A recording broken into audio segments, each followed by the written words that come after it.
저는 중앙일보에서 국방부를 출입하고 있으며 현재 국방선임기자 및 중앙일보 군사안보연구소 소장을 맡고 있는 이철재입니다. 한 달에 한 번씩 제가 이제 제 이름으로 나가는 전쟁과 평화라는 칼럼을 중앙일보 지면에 게재를 하고요. 그다음에 인터넷에 이철재의 밀담이라는 군사 관련 컨텐츠로 여러분과 소통하고 있습니다. 전 세계적으로 수많은 전쟁들이 일어나면서 전쟁에 대한 불안감을 느끼시는 분들이 많아졌어요. 특히 대한민국은 분단국가이고 북한과 맞닿아 있다 보니 북한의 도발 등 불안감이 커지고 있는데 이 김씨 일가의 세습 독재는 언제까지 계속될 것으로 보시나요? 북한에서 김씨 일가의 세습 독재 체제는 3대째 이어지고 있습니다. 왕조 시대에는 이게 이제 물론 3대, 4대, 5대, 6대 계속 내려가고 있고, 그 다음에 현재 중동 등 일부 왕조 국가에서는 세습 체제가 굳건하지만은 왕조가 아닌 국가에서 이렇게 3대째 독재 체제가 이어지는 것은 북한이 전무후무합니다. 왕조가 아닌 일반 국가에서 부자 세습은 있었지만 할아버지, 아버지, 손자로 이어지는 것은 북한만이 가능한 일이었습니다. 그만큼 북한의 독재 체제가 굳건하는 건데 저는 그 이유를 이렇게 꼽습니다. 하나는 김씨 일가에 대한 우상화, 그 다음에 신격화가 아주 철저하고요. 그 다음에 내부 통제가 아주 철저하고, 그 다음에 외부에서 문화 유입 같은 것들은 가능한 차단하고 전 세계와 단절되어 있는 폐쇄 체제라는 게 이유라고 생각합니다. 이를 바탕으로 김씨 일가는 3대만은 해도 전무후무한데 4대까지의 세습을 지금 노리고 있습니다. 김정은이 딸인 김주애를 공식 석상에 자주 데리고 나오면서 4대 세습을 시도하고 있다는 분석이 나오고 있는데, 일단 김주애가 공식적인 후계자이냐는 둘째 문제라 생각하고 김정은은 4대 세습을 노리고 있다는 것은 분명한 사실인 것 같습니다. 김정은의 딸 김주애가 정말 김정은의 뒤를 이을 수 있을까요? 그게 대해 솔직하게 저도 알고 싶습니다. 북한이 워낙 폐쇄적인 국가이고 정확한 답은 김씨 일가 또는 북한의 최고 핵심 권력층 몇 명만이 알고 있을 거라고 생각이 됩니다. 그래서 추정으로 바탕을 하면은 일단은 김정은에게는 자녀가 셋이 있다고 합니다. 지난해 국가정보원이 보고를 했는데 첫째는 아들이라고 분명한다는 보고를 했다고 합니다. 그 이제 증거가 뭐냐면은 해외에서 들어온 정보가 바탕이 됐다는데요. 북한이 해외에서 각종 사치품을 컨테이너를 모아서 김정은과 김씨 일가에게 보낸다고 합니다. 그런데 그 컨테이너 안에 남자아이들이 갖고 노는 장난감이 상당히 들어있다고 합니다. 그럼 분명히 첫째는 아들일 것이라는 추정이 가능했고요. 그 둘째는 딸인데 딸 이름은 김주애라고 알려져 있는데 이 김주애라는 이름을 관영 매체에서 공식적으로 언급한 적은 없습니다. 그냥 다만 존귀하신 자제분이라고 표현을 했을 뿐인데, 김주애 이름을 처음 세상에 알린 것은 NBA 농구 스타인 데니스 로드맨입니다. 김정은이 농구광이 알려져 있죠. 2013년에 김정은은 데니스 로드맨 북한에 초청을 했는데 북한을 갔다 온 데니스 로드맨이 외부 세계에 김정은이 딸이 있는데 이름은 주애이고 정말 딸을 사랑하는 자상한 아빠다 이렇게 소개를 한 적이 있습니다. 그래서 둘째는 딸이고 김주애라는 거 알려져 있으며, 그리고 또 최근에 김정은이 자주 공식 성상에 데리고 나오고 있죠. 그리고 셋째가 있는데 김정은의 부인이 이설주가 2016년 이 무렵에 공식 석상에서 모습을 안 드러낸 적이 있습니다. 그래서 2017년 2월쯤에 국정원이 국회 정보위원회에 또 보고를 했는데 셋째를 낳을 것 같다. 그리고 셋째는 아들 가능성이 크다. 이런 내용으로서 보고를 한 적이 있습니다. 그래서 정확히 말하면 현재 추정은 이남 일녀 3명의 자녀를 두고 있는 걸로 알고 있는데, 그런데 아까 말씀드렸듯이 김정은이 김주애를 미사일 발사 시험 발사장이나 아니면 군사훈련에 자주 데려오 나오고 있습니다. 그리고 김정은의 건강이 많이 악화됐다는 그런 추정도 있고요. 그래서 자신의 유고를 대비하기 위해서 벌써 김주애의 후계 세습 작업에 들어가지 않았나 이런 분석이 힘을 얻고 있고요. 실제로 국가정보원이나 통일부, 그러니까 북한 정보에 대해서 가장 정통하다는 국정원이나 통일부도 김주애 후계 자설에 힘을 실어주고 있는 실정입니다. 그런데 저는 개인적으로는 섣부른 판단이라 생각합니다. 왜냐하면 북한은 워낙 봉건적인 남존여비 세상이 강한 그런 국가이고요, 사회이고, 그래서 첫째와 셋째 아들을 굳이 후계자로 내세우지 않고 김주애를 내세울 만한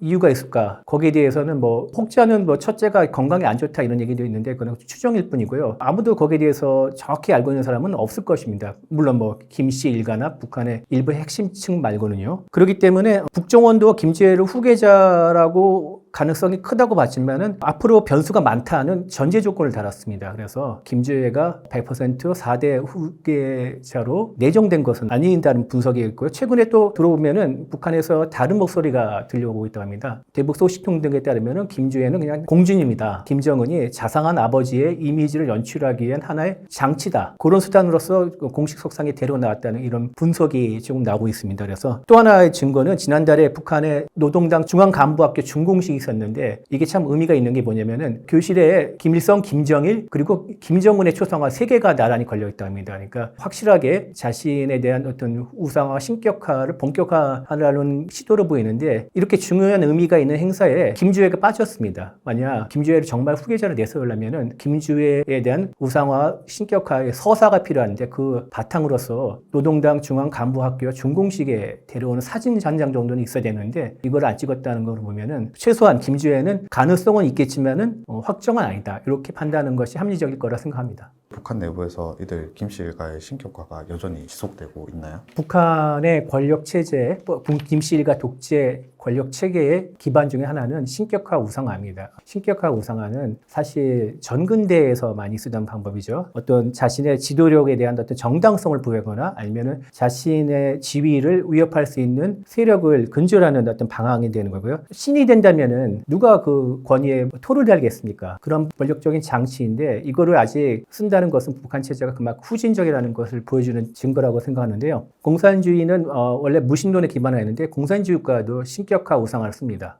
소련의 첫 번째 지도자였던 첫 지도자인 레닌이 사망하고 난 다음에 시체를 방부 처리하고 난 다음에 전시했습니다. 그리고 일종의 우상화 작업에 들어갔는데요. 이 사례를 본받아가지고 중국, 베트남, 그리고 북한도 따라했습니다. 그래서 북한은 또 이런 소련이나 다른 공산국 가보다 신격화 우상화의 정도가 더 심합니다. 왜냐면은 다른 공산주의 국가에서는 되게 그 지도자가 사망한 뒤에 신격화 우상화 작업에 들어섰는데 북한은 이걸 살아 생전에서 그리고 또 권력을 세습한다 하는데 권력의 세습에 기반을 마련해주기 위해서 권력 세습 이전부터 밑작업에 들어간다는 게 특징입니다. 그리고 그 정도도 대단한데요. 지금 북한의 주민들이 굶어 죽고 있고 그런 보도가 나오고 있는데 전국에 수만 개의 그 김일성과 김정일 동상을 세워놓고 그걸 또 아주 정성스럽게 가꾸고 관리하고 있습니다. 정기 사정이 안 좋은데도 김일성, 김정일 부자 동상의 주변에는 밤에도 아주 대낮같이 환하게 라이트를 켜놓고 있고요. 이게 얼마나 낭비지 않겠습니까? 그렇게 하는 것은 이제 김씨 일가의 신격화 우상화에 열중을 하는 것은 권력이 기반이고 그리고 북한이 그만큼 권력적인 토대가 흔들리지 않나 이런 게 이제 개인적인 추정이고요. 근데 지금 보면은 김정은은 김일성과 김정일에 비해서 신격화 우상화 기반이 좀 약합니다. 아무래도 세습 기간이 김정일에 비해서는 최소한 짧았고 김정일만 해도 뭐 미리 이렇게 아까 말씀드린 밑작업에 그타 신격화 우상의 밑작업을 그려놓고 그 토대 위에 권력 승계에 들어갔는데 김정은 그런 시간은 이 짧았고 그렇기 때문에 천출명장이라는 어떤 나름대로의 서사를 만들기 위해서 2010년에 천안함 피격이나 연평도 포격전 같은 그런 어떤 전승의 기록을 만들려고 이렇게 무력 도발을 벌이지 않았나 이런 분석도 나오고 있습니다. 근데 최근에 보면은 또 김정은도 나름 또 신격화에 열중하고 있는 모습을 보이고 있는데요. 김정은을 태양으로 이렇게 지칭하는 북한의 관영 매체 보도가 최근에 많이 늘어나고 있습니다. 그리고 김일성 생일을 태영절이라고 하고 김정일 생일을 광명성절이라는데 이 두 명칭을 또 폐기했다는 보도도 나오고 있습니다. 할아버지와 아버지를 제외하고 자신을 더 돋보이게 신격화 우상화의 단일화를 꾀하고 있지 않나 이런 분석도 있는데요. 저는 거듭 말씀드렸죠. 그만큼 북한이 좀 어렵지 않나 김정은이 힘든 상황이지 않나 그런 반증이라고 생각합니다. 북한의 상황이 조금 안 좋다 이렇게 말씀을 하셨는데 그렇다면 지금 김정은이 살아있는 요 생애에 이 세습제가 무너질 가능성이 있을까요? 북한 체제는 아주 끈질긴 생명력을 자랑한다는 표현을 했는데 가지고 있습니다. 1994년에 이제 그때 북한의 1차 북핵 위기가 있었는데 이후에 미국과 북한은 제네바 합의를 맺어가지고 미국이 북한에 중유를 제공하고 그리고 경수로 원자력 발전소를 지어주기로 약속을 했습니다. 근데 그때 어떻게 보면 통 크게 흔쾌히 양보를 한 건데 미국 입장에서는 그 당시에는 어떤 얘기가 있었냐면은 어차피 북한 정권이 동구권이 무너지고 소련이 멸망했기 때문에 뭐 기댈 언덕도 있고 내부적인 경제나 식량량 때문에 곧 무너질 것이다. 그래서 어차피 지켜지지도 않을 약속인데 기왕에 한번 인심을 써보자 이런 분석도 나올 정도였습니다. 그럼에도 불구하고 북한은 그 이후에도 제네바 합의에도 30년이나 더 김씨 일가의 독재 체제가 버티어 있지 않겠습니까? 아주 끈질긴 생명력을 갖고 있는데요. 그런데 제 소견을 다시 한번 물어보신다면 저는 북한 북한의 체제가 이제 한계에 다다르지 않았나 생각합니다. 김정은이 아까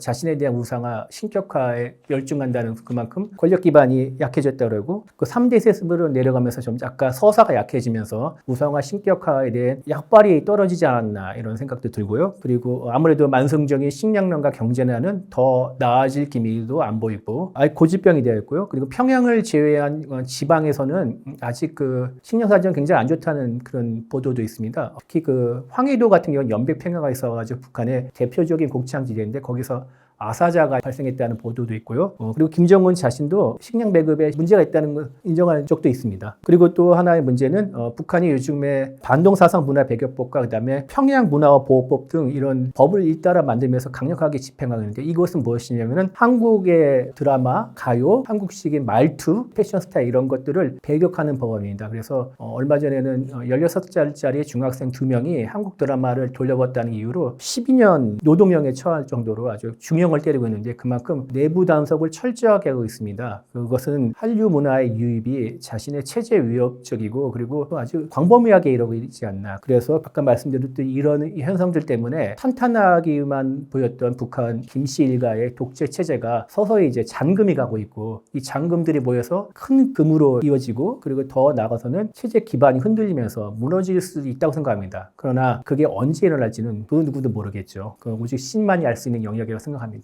그렇다면은 대한민국이 북한 체제의 붕괴를 좀 당길 수 있는 그런 방법은 없을까요? 남북한은 그동안 체제 경쟁을 하면서 상대 체제를 무너뜨리려고 많은 노력을 해왔습니다. 그런데 지금까지 남북한이 굳건하다는 것은 상대 체제를 붕괴시키려는 그런 공작이나 전략들이 제대로 먹히지 않았다는 얘기라고 생각할 수 있겠죠. 그런데 그럼에도 불구하고 아까 말씀드렸듯이 북한 체제가 기반이 흔들리고 있으니까 북한의 체제의 붕괴를 좀 촉진할 수 있는 방안이 있다고 생각합니다. 첫 번째로 현재 북한은 핵 미사일 개발로 국제사회의 경제 제재망이 촘촘하게 쳐져 있습니다. 이것을 최근에 보면은 중국과 러시아가 신냉전 사고방식에 따라서 이거를 좀 거부권을 행사하거나 아니면 좀 완화하려는 그런 기미가 있는데 최소한 한국을 중심으로 해서 미국, 유럽, 일본 등 어떤 서방권 민주주의 진영에서 독재 제재로 이렇게 더 강화하든지 이러면서 경제 제재를 더 촘촘하게 옥죄면서 계속 유지하는 방법이 있습니다. 그리고 둘째는 북한이 가장 두려워하는 것이 한국 문화의 유입인데 대북 확성기 방송이나 아니면 대북 전단 풍선 같은 이런 걸 통해서 북한의 한국 문화를 더 스며들게 하는 방법이 있을 수 있겠습니다. 북한이 오물풍선을 최근에 보낸 적이 있죠. 그만큼 대북 전단 풍선을 두려워하고 그다음에 오물풍선을 보냈다 최근에 또 잦아드는 것은 우리가 또 대북 심리전 방송을 재개한다는 것에 반응했다는 것으로 생각합니다. 그렇기 때문에 그만큼 그걸 두려워하고 있다는 것이고 그만큼 그게 북한 사회를 무너뜨릴 수 있는 주요 수단이라 생각합니다. 통일이란 말 자체는 벅차고 좀 좋은 단어라고 생각하지만 반면에 좀 걱정들도 공존을 합니다. 세금 부담, 문화적 차이 이런 다양한 문제들이 예상되는데 실제로 통일이 되고 나서는 어떤 일들이 벌어질까요? 통일에 대한 부정적 여론은 분명히 있습니다. 통일연구원이 2021년 여론조사를 했는데요. 국민의 58.7%가 통일이 필요하다고 생각하는 것을 나타냈는데요. 한 가지 특이한 점은 소위 말하는 MZ세대의 경우에 평화 공존을 선호하는 의견이 71.4%. 그러니까 통일하지 않고 남북한이 그냥 계속 이대로만 평화롭게 살자는 의견이 더 강했고요. 통일을 선호한다는 의견은 12.4%에 불과했습니다. 양 의견의 차이가 9%포인트 압도적으로 나 있는데요. MZ세대는 통일이 될 경우 이제 사회가 혼란해지고 그다음에 막대한 통일 비용이 발생할 수 있으면서 그러면 세금이 높아지겠죠. 그리고 일자리가 부족해질 수 있고 이런 통일의 부작용에 대해서 많이 걱정하고 있는 그런 분위기입니다. 실제로 그 서독이 동독을 흡수 통일해서 통일 독일이 됐는데 통일 독일은 그 통일 이후에 여러 가지 문제 때문에 한동안 유럽의 병자라고 불리던 시기가 있었습니다. 그래서 이런 상황을 MZ세대를 지켜보고 나서 통일에 대한 그 약간 우려를 갖지 않았나 추정을 하는데 그러나 현재 독일은 유럽에서 경제적 강자, 그 정치적 영향력이 크고 그런 국가로 꼽히고 있습니다. 그리고 여러 가지 통일 과정에서 벌어졌던 문제점들은 물론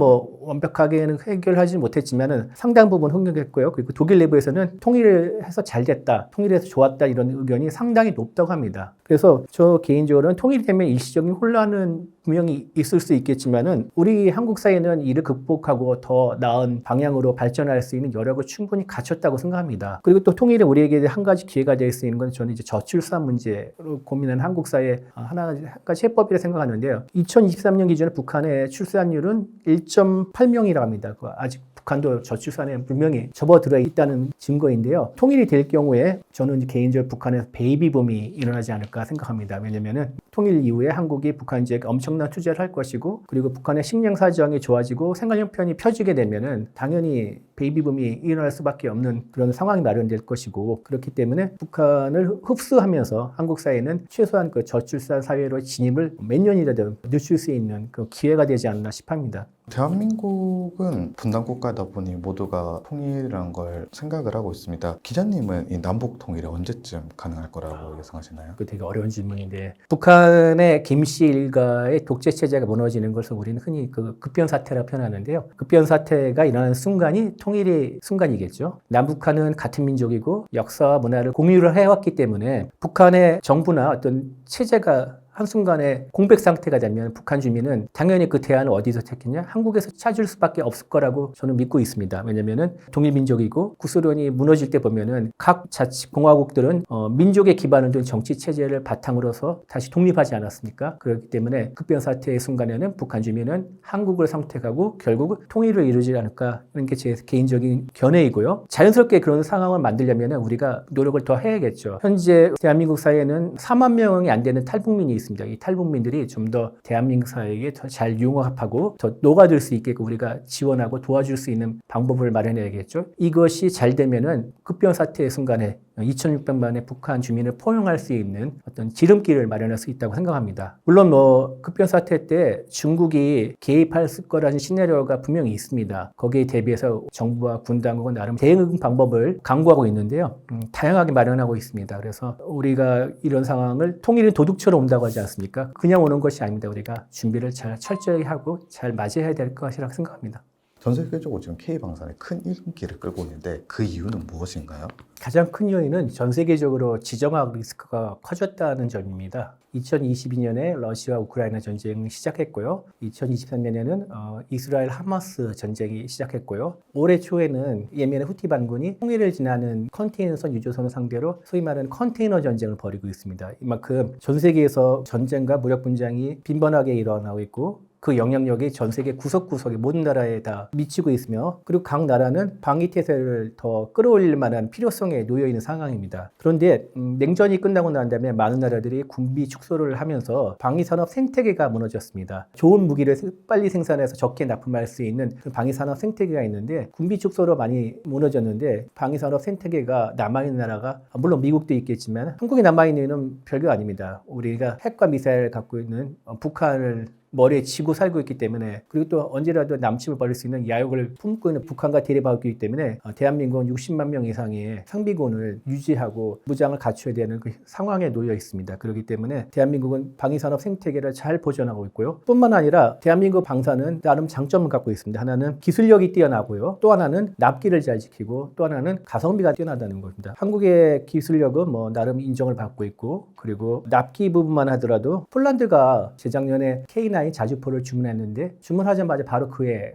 납품하지 않았습니까? 그만큼 납기를 잘 지키는 것은 우리가 계속 이 방위산업 생태계를 유지해왔기 때문에, K9의 라이벌이 독일의 PZH-2000이라는 자주포가 있습니다. PZH-2000은 냉전 이후에 독일이 군비 축소를 하면서 생산 라인을 멈췄었습니다. 사실상 거의 가동 못하고 있는데 최근에서야 이제 주문이 들어오니까 가동 준비를 하고 있다는 보도가 있습니다. 그만큼 납기를 지킬 수 있는 나라는 한국 말고는 없는 형편이고요. 또 하나는 가성비가 있는데, 아까 K9과 PZH-2000 자주포를 말씀드렸는데, K9과 PZH는 성능이 거의 동일합니다. 거의 동일하고, 물론 약간의 차이가 있지만 동일하다고 봐도 됩니다. 그런데 가격은 K9이 PZH의 절반입니다. 그리고 방공무기 체계인 중거리 지대공 미사일의 경우 천궁2와 그리고 미국의 패트리엇이 있는데 물론 뭐 패트리엇이 조금 더 낫지만 한국의 천궁2도 패트리엇에 못지않은 성능을 갖고 있습니다. 그런데 가격으로 보면은 7분의 1 가격 수준입니다. 천궁이 그만큼 싼데요. 패트리엇이 얼마나 극악의 가성비를 악명을 갖고 있냐면은 중동의 빈살만과 만수르의 나라인 사우디아라비아 UAE도 패트리엇을 운영하고 있는데 도저히 감당이 안 되니까 한국의 천궁2를 사기로 결정했습니다. 그걸 보면은 K방산의 가성비가 얼마나 뛰어나다는 것을 알 수 있겠죠.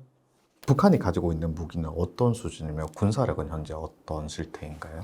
북한의 군사력은 양적으로 보면 정말 어마어마한 수준입니다. 국방백서 2022에 따르면요, 북한의 상비 병력은 128만 명인데 그에 비해 한국은 50만 명 수준입니다. 개별적인 무기를 봐도 엄청난 차이를 보이고 있는데요. 전차의 경우 한국이 2,200대, 북한이 4,300대, 전투함정은 한국이 90척, 북한이 420척. 전투 인무기, 전투기의 경우에는 한국이 410대, 북한이 810대입니다. 적게는 2배, 많게는 4배 정도의 차이가 있는 건데요. 그만큼 북한이 압도적으로 숫자로서는 많이 갖고 있는데 그러나 북한의 무기는 낡았습니다. 낡아가지고 일단 70점 넘게 갖고 있다는 잠수함의 경우 대부분 주력은 이제 로미오급인데 로미오급은 1950년대 소련이 설계를 했고요. 북한이 그 설계를 바탕으로 70년대에서 90년대 사이에 생산한 것들이 지금 운용하고 있습니다. 그리고 북한의 전투기 중에 가장 최신이 미그 29인데 우크라이나 전쟁에서 러시아가 지금 미그 29를 가지고 이렇게 별 재미를 못 보고 있지 않습니까? 그 성능이 얼마나 한계를 갖고 있는지 우리는 지금 여실히 보고 있는데요. 우리 공군이 갖고 있는 스텔스기인 F-35A 아니면 대북 타격의 핵심 이라는 F-15K와 비교할 만한 수준도 안 됩니다. 미그 29가. 미그 29는 우리 공군의 주력인 KF-16에도 못 미치는 비행기가 미그 29입니다. 그리고 북한 군사력의 더 큰 문제는 훈련이 부족하다는 겁니다. 그러니까 경제난과 거기에 따른 유류난 때문에 훈련을 제대로 할 수 없고요.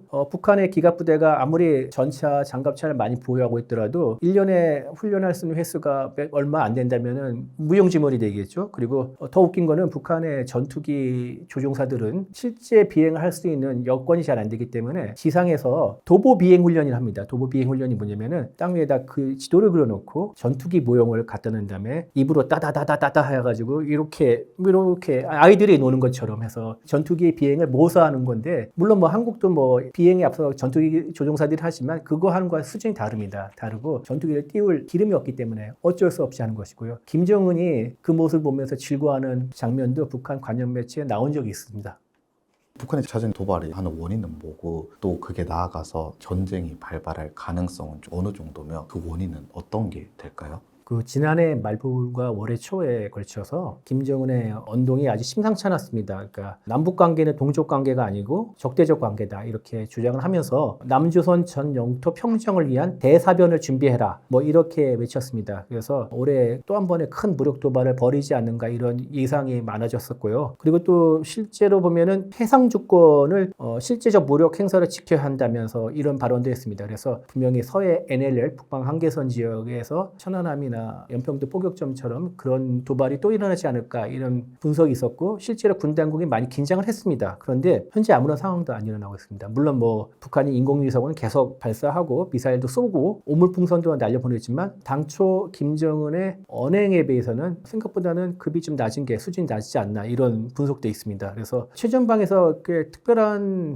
어떤 긴급한 동향이 관측되지는 않다는 얘기도 군 당국에서 들었고요. 여러 가능성이 있는데 일단은 뭐 몇 가지 말씀드리면 첫째, 북한이 좀 숨고르기를 하지 않나. 그러니까 김정은의 아주 우호적이고 호의를 갖고 있는 도널드 트럼프가 올해 이제 하반기 대통령 선거에서 당선 가능성이 높으니까 그때를 기다리면서 무력 도발을 하더라도 그때 해버려서 크게 한판 협상에서 뭐 얻자 이런 전략을 갖고 있지 않나 이런 분석이 하나 있고요. 또 다른 가능성은 북한이 실제적으로 전쟁 불사를 외치면서 독려를 하고 그렇지만 사실 이거는 외부를 향한 협박이 아니라 내부의 결속을 위한 하나의 수단이 아닌가 이런 분석도 있습니다. 그래서 이제 자꾸 위기의식을 불러일으켜야지 북한 주민을 동원하고 다른 생각을 하지 않도록 독려하고 책동하는 게 아닌가 이런 분석이고요. 그리고 최근엔 또 이런 분석도 나옵니다. 그 김정은이 영토 안정을 얘기했는데 영토 안정에 방점이 찍힌 것이 아니라 또 이런 얘기가 되는데 김정은은 통일이 성사될 수 없다. 여기에 방점이 찍혔다는 분석입니다. 최근에 보면은 신원식 국방부 장관이 블룸버그 통신과 인터뷰에 따르면은 북한이 최대 480발의 포탄을 러시아에 지원한 것으로 추정하고 있는데요. 북한이 1년에 한 20만 발 정도를 생산한다고 합니다. 480만 발 최대로 친다면은 얼마입니까? 24년 생산치죠. 24년 생산치를 러시아에 지원한다는 것은 북한이 최소한 근시일 내는 전쟁을 일으킬 생각이 없지 않나 이렇게 자연스럽게 추정할 수도 있겠고요. 그리고 또 DMZ에 지뢰를 깔고 그다음에 휴전선을 따라서 어떤 그 대전차 방어부 성격의 구조물을 쌓고 있다는 보도가 나오고 있는데 공격을 하려면은 공격로에 지뢰를 깔고 장애물을 왜 설치하겠습니까? 휴전선을 실질적인 국경선으로 만들어서 그러니까 우린 여기 알아서 잘 먹고 잘 살 테니까 외부의 니네들이 뭐 문화를 한국 문화를 유입시키지도 말고 그냥 건들지 말라 내버려둬라 이런 신호가 아닌가 하는 분석도 나오고 있습니다. 근데 제가 3가지 정도 말씀했는데 어떤 게 맞는 이야기인지는 올해 하반기 정도가 돼야 판가름 될 수 있을 것 같습니다.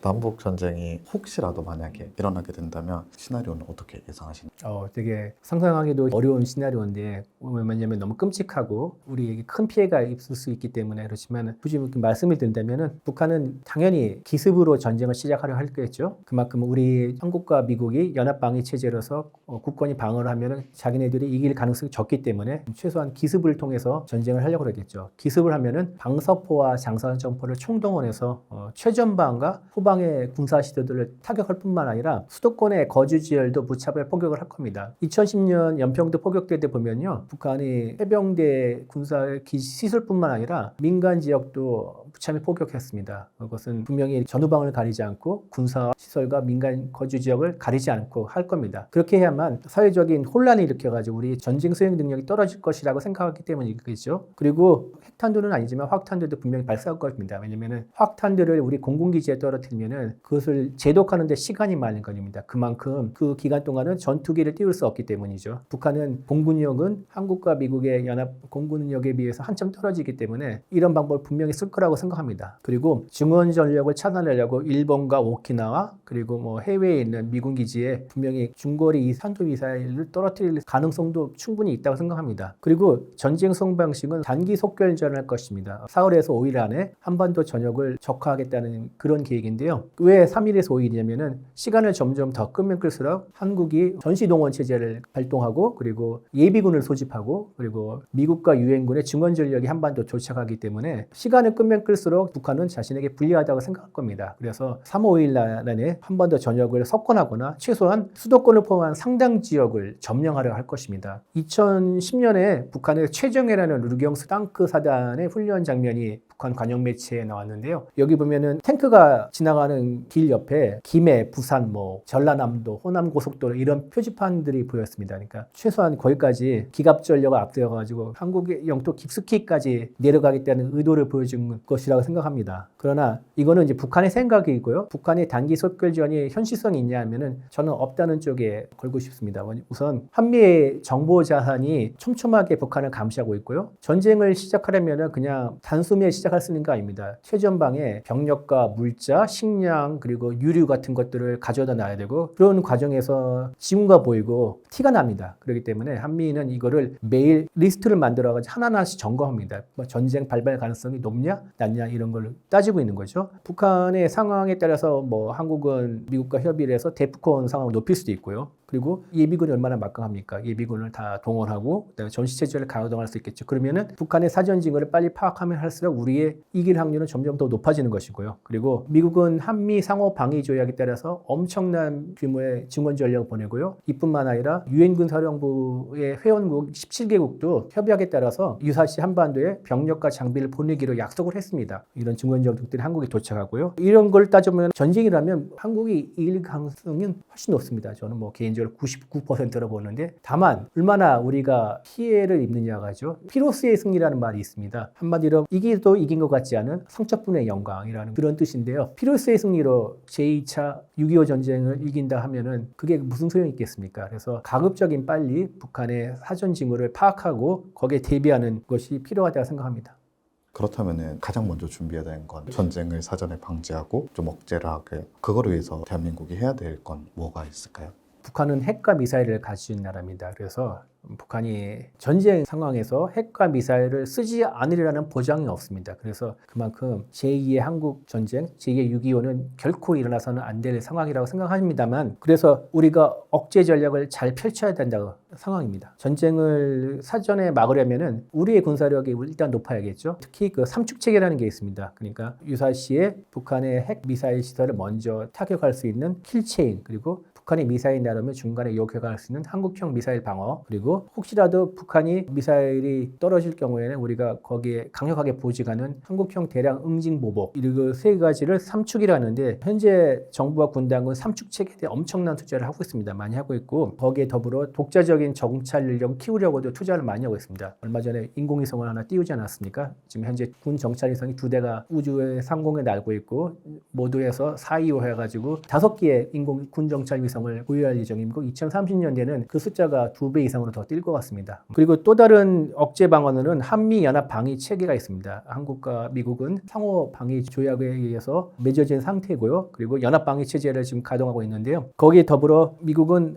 핵우산이라는 확정 억제를 한국에 제공하겠습니다. 북한이 한국을 상대로 핵을 떨어뜨릴 경우에 미국이 핵으로 보복해 주겠다는 강력한 방위 공약을 확정 억제라고 하는데요. 그리고 아까 말씀드렸듯이 유사시에 한국에 증원 전력 보내주겠다는 그런 약속도 하고요. 한국의 군사력, 그리고 미국의 확정 억제, 증원 전력, 이것들은 군사적인 방어인데, 북한의 전쟁을 일으킬 야욕을 꺾는, 억제할 수 있는 강력한 군사적 수단이라 생각합니다. 이런 군사적 수단과 더불어서 요즘에는 통합 억제라는 그런 전략이 부상하고 있는데, 군사력 이외에 경제력, 외교력, 그리고 정보력까지 더하는 전방위 억제 전략을 통합 억제라고 합니다. 그래서 현재 이제 촘촘한 경제적 제재가 있는데요. 이거를 좀 더 강화를 하고 외교적인 노력을 더 기울여가지고 북한을 압박하고 국제사회의 뜻을 모아가지고 전쟁을 선택하지 않도록 만들어야 됩니다. 그리고 이 같은 억제 전략도 중요하지만 가장 또 빼놓을 수 없는 게 북한과의 대화입니다. 북한은 어쨌든 간에 당장 테이블에 앉지 않더라도 언제라도 협상할 수 있는 우리가 준비를 마련해야 되고 전략을 준비해야 됩니다. 그리고 핵을 포기할 경우, 핵과 미사일을 포기할 경우 우리가 도울 수 있는 방안도 미리미리 마련할 필요가 있다고 생각합니다. 대한민국이란 나라 자체가 지정학적 리스크 속에서 살아가고 있다고 생각을 합니다. 이 대한민국 국민들한테 하고 싶은 조언이 있다면 한마디 부탁드립니다. 탈냉전의 시대는 끝났습니다. 지금은 엄연히 신냉전의 시대입니다. 신냉전은 뭐 아시다시피 미국을 중심으로 민주주의 진영이 있고요. 러시아와 중국, 이란, 시리아 등 미국을 반대하고 민주주의적 질서를 반대하는 한편이 또 있습니다. 양측이 지금 대립하고 있는 구도고요. 조만간 러시아의 블라디미르 푸틴 대통령이 북한을 방문한다 합니다. 그래서 북한을 찾아 김정은과 함께 회담을 하면서 북한은 이 자리에서 러시아에 지원했던 무기에 대한 값을 톡톡히 받아내려고 하겠죠. 그래서 북한과 러시아가 전시에 서로 도울 수 있는 그런 조약을 맺는다는 분석도 나오고 있고요. 그만큼 한반도도 그 신냉전의 질서에서 벗어나 있지 않은 상황입니다. 직격탄을 맞을 수도 있는 상황이고요. 그리고 더 문제는 뭐냐, 신냉전의 질서는 냉전 때보다 더 복잡하고 다단합니다. 냉전 때만 해도 미국과 유럽은 단합이 잘 됐죠, 나토 체제에서. 그런데 요즘에 보면 미국과 유럽에서도 자국 이기주의가 점점 더 커지고 있고요. 그리고 단결력 예전보다 못한 상황입니다. 여차하면 나토나 동맹과 같은 이건 집단 방위 체제에 기댈 게 아니라 자기 스스로 지켜야 될 상황도 올 수 있습니다. 그렇기 때문에 우리는 거기에 대해 준비를 충분히 해야 된다는 생각이 들고요. 그리고 또 민주주의 위기라는 말이 있습니다. 여태까지 민주주의 국가에서는 현재 그 정치적 양극화가 아주 심화하고 있고요. 사회 통합이 위협받고 있는 실정입니다. 그리고 중국과 러시아는 이 틈을 더 벌리려고 가짜 뉴스를 퍼뜨리고 좀 인지전을 행하고 있습니다. 한마디로 전 세계가 지금 난세입니다. 거기다가 또 북한은 우리에게 내버려둬 그냥 이대로 살래, 이런 시각도 있지만 기본적으로 적화 통일 전략은 포기하지 않았다고 보는 게 맞을 겁니다. 그래서 국제 정치와 우리가 놓이는 안보 상황이 냉혹하고 엄혹합니다. 그래서 한시라도 이런 상황을 잊지 말아야 되고, 그렇다고 해서 제가 정부의 주도 아래 똘똘 뭉치자, 이렇게 단합하자, 이런 얘기는 아닙니다. 다만 이 현실 속에서, 어려운 현실 속에서 우리의 국익을 최대한 지킬 수 있는 방안이 무엇인가, 어떤 정파적인 관점이나 정치적 이익과 상관없이 차분하고 냉철하게 판단할 수 있는 능력을 우리 국민들이 기르고 그럴 때라고 생각합니다.